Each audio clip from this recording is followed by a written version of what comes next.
Salut, c'est Karine, nouvelle vidéo. Aujourd'hui, je vous parle de jardinage au Québec en plein mois de février. Pour de vrai.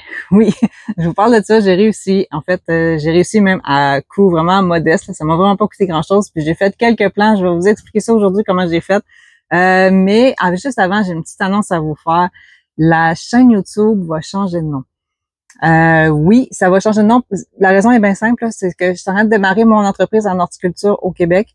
Puis j'aimerais ça avoir le même nom d'entreprise pour tout, en fait. Pour ce que je fais sur Internet, ce que je fais sur YouTube, sur Facebook et l'entreprise. Donc, je vais juste donner le même nom à tout ça. Ça va s'appeler Hortical. Donc, oui, si vous voyez le nom de la chaîne changer, bon, ben pas de panique. C'est la même chose, c'est la même affaire. Puis sur YouTube, ça changera pas vraiment le contenu. En fait, c'est juste une question de référencement aussi, là, d'avoir le même nom partout. Donc, pas de panique, ça va s'appeler Hortical, mais c'est la même chose. Donc, je vous parle aujourd'hui de jardinage au Québec en plein mois de février. C'est possible de le faire. Puis je l'ai fait. Bon, pour ceux qui me suivent déjà et qui ont vu mes vidéos d'avant, vous savez, j'ai changé de serre cette année. J'en ai acheté une autre qui était un petit peu plus grande que ce que j'avais avant. Là, celle-ci, elle fait 2 mètres par 3 mètres. C'est pas grand-chose. Hein. C'est vraiment pas grand-chose.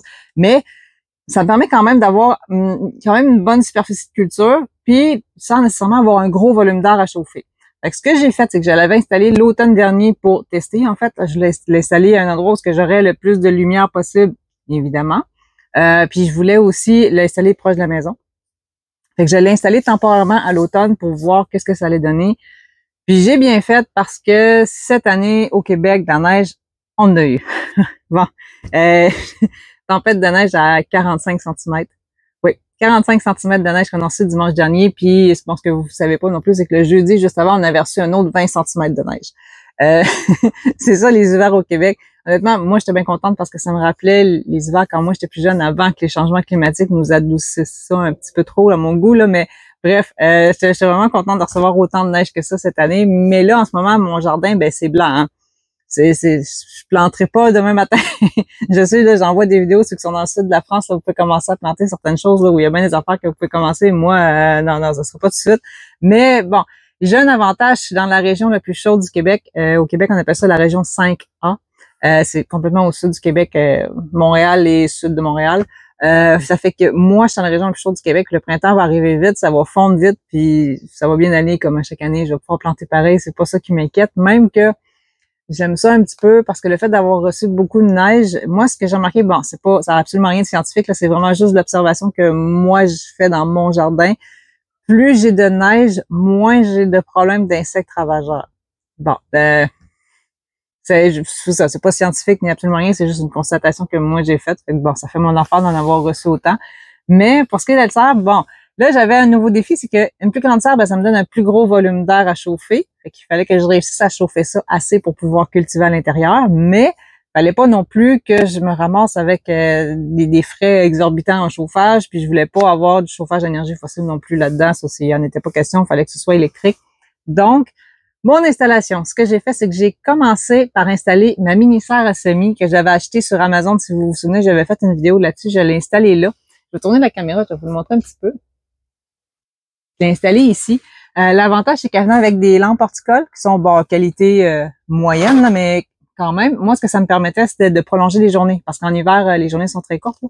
Fait que ça me permettait d'avoir des journées un peu plus longues pour les petits plants qui sont juste là. Fait que ça fonctionnait bien. Je les ai installés sur des tapis chauffants avec un couvercle par-dessus le temps que ça germe. Fait que ça me permet de garder la chaleur. Fait que dans ça, il fait à peu près 21-22 degrés Celsius, là. Puis ça a jamais vraiment varié, là. Même les températures les plus froides, ça a jamais vraiment varié. Fait que j'ai réussi à avoir mes semis à l'intérieur de ça. Bien garder au chaud. Puis quand je referme la mini-serre, ben, ça me donne un volume d'air qui est plus petit à chauffer. Fait que honnêtement, juste les tapis chauffants, ça fournissait pas mal. À part, j'ai eu des nuits j'ai eu 3 nuits qui faisaient moins 22. Là, j'avais mis un autre système de chauffage, un petit chauffage à point dedans, là.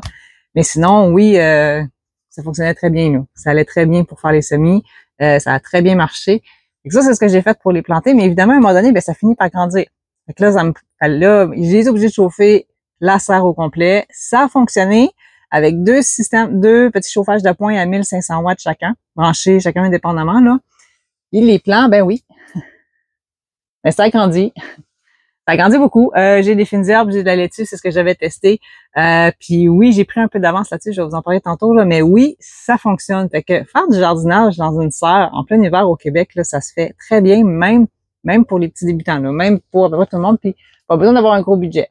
Moi, j'ai dépensé, la serre m'a coûté 100 vraiment. Bon, il y a celle-là que j'avais eu avec des rabais, là. Mais la serre en tant que telle, elle m'a coûté 100 2 chauffages à pointe de 1500 watts chacun. Bon, c'est à peu près, en avoir des qualités qui a du sens, là. Ça, on parle d'à peu près 50 $. Fait que ça fait du sens. Les petits tapis chauffants, on en trouve dans à peu près tous les prix, puis à peu près toutes les gammes. Ça dépend aussi quelle quantité de semis vous faites, mais ça fonctionne. Ce que j'ai fait pour les nuits qui faisaient en bas de moins 20 degrés, là, pour les plants qui étaient un peu plus gros, là, que ça rentrait plus dans ça, ce que j'ai fait, c'est que j'avais tout descendu mes plants sur la tablette du milieu, puis celle au sol. Puis j'avais mis un papier bulle par-dessus. Puis j'avais mis mon système de chauffage dedans. J'avais fait ça pour les nuits qui faisaient vraiment trop froid, là. Ça fonctionnait très bien. Juste un papier bulle par-dessus ça, puis le chauffage à l'intérieur, dans l'espèce de tunnel de papier bulle que ça faisait, là. Ça a très bien fonctionné, là. Puis si vous voulez la coriandre, j'en ai, là. J'en ai en masse de coriandre. Fait que ça fonctionne très bien. Attention à qu'est-ce que vous voulez planter dans une serre. Évidemment, tout ce qui est légumes qu'on n'a pas besoin d'une fleur, évidemment, ça devrait fonctionner. Légumes racines, bon, comme les carottes, ces choses-là, ça demande quelque chose de profond. Fait que là, les tapis chauffants, je suis pas certaine que ce soit assez performant pour ça. Ça chauffera pas assez le terreau là en hauteur. Pour ce qui est des légumes à fleurs, s'ils sont auto-pollinisants, ça va fonctionner. Ça va marcher si vous réussissez à avoir la bonne température, si vous réussissez à monter assez haut, ça devrait bien fonctionner. En tout cas, moi, ça va marcher parce que ça, je l'avais déjà fait avec des plantes de tomates. Il y a certaines variétés de concombres, ça va fonctionner. Les poivrons, ça va fonctionner. Haricots jaunes, nains, ça fonctionne aussi. Ça fonctionne très bien. J'ai déjà fait ça aussi. Donc, oui, ça marche jardiner en serre au Québec, même au mois de février, sans nécessairement que ça coûte une fortune, parce que l'avantage qu'on a des petites serres à la maison, c'est ça, c'est que c'est pas un gros volume d'air à chauffer. Placez-la à un endroit où il y a beaucoup de soleil, fait que vous êtes déjà dans le jour, vous allez avoir un effet de serre. Quelques précautions à prendre des nuits qui sont vraiment trop froides, mais sinon, oui, ça se fait là. Fait que si vous avez envie de l'essayer avec une petite serre à 80 pièces chez Canac ou Canadian Tire, là, go, allez-y. Là. Ça vaut la peine, ça vaut vraiment la peine. Puis surtout quand là, on est nostalgique un peu, puis on est tanné de l'hiver, ben ça fait du bien d'être dans verdure un peu, puis être en manche courte à 21 degrés dans une serre, ça fait du bien. Ça fait du bien au moral aussi, franchement. Moi, j'aime ça. J'aime ça. Puis oui, pour vous parler des plants de tomates, je vais vous montrer ça. Donnez-moi une seconde. C'est la variété de tomate Tumbler que je mets en jardinière suspendue. La raison pourquoi je fais ça, puis pourquoi j'en ai parti à l'avance, c'est super simple. La variété Tumbler, c'est une variété qui est retombante, c'est un plant qui est déterminé. Ce qui fait que c'est des petites tomates cerises qui sont vraiment super bonnes. Moi, je les adore, mais le plant, il dure pas tout l'été. Il fournit beaucoup, puis étant donné qu'il est déterminé, ben à un moment donné, il finit par arrêter de fournir, il meurt, il est en fin de vie, puis souvent ça arrive à peu près milieu du mois d'août à peu près là. Fait que moi, j'avais envie de le faire en deux, donc de prolonger mon été un peu à l'avance pour pouvoir en faire en 2 séries. Donc j'en ai déjà planté 3 jardinières que je vais probablement suspendre au plafond de la serre pour les mettre là pour pouvoir en récolter déjà très tôt ce printemps. Ça devrait bientôt commencer à fleurir, je pense. En tout cas, ça va être vraiment le fun. Puis je vais pouvoir y goûter aussi. En serre, ceux-là, j'en ai jamais fait en serre. J'avais déjà fait des tomates en serre, mais pas ceux-là. Fait que ça va permettre de tester quelque chose aussi, puis voir si ça va marcher au plafond de la serre. Je vous ferai des vidéos là-dessus. Je vous ferai un suivi aussi de tout ce que je vais faire aussi dans cette serre-là, jusqu'à temps que je puisse planter à l'extérieur, parce que là, vraiment, là, présentement, on oublie ça. C'est sûr que je peux pas planter. Puis on annonce encore un petit peu d'autres neiges aussi, c'est sûr qu'on va en avoir un peu, mais mois de mars, le printemps s'en vient, puis ma saison de jardinage va commencer. Je vais vous faire d'autres vidéos aussi, puis j'arrête de préparer aussi d'autres choses aussi sur d'autres sujets en rapport avec le jardinage, mais peut-être pas trop ce que vous attendez. En tout cas, c'est ma façon d'aborder les sujets vont être complètement différentes, peut-être, je pense, de ce que vous voyez d'habitude. Fait que on s'en voit bientôt. Puis si vous voulez avoir le suivi aussi de ce qui se passe avec Hortical, ben ça va être sur la page Facebook. Vous pouvez aller me suivre sur Facebook.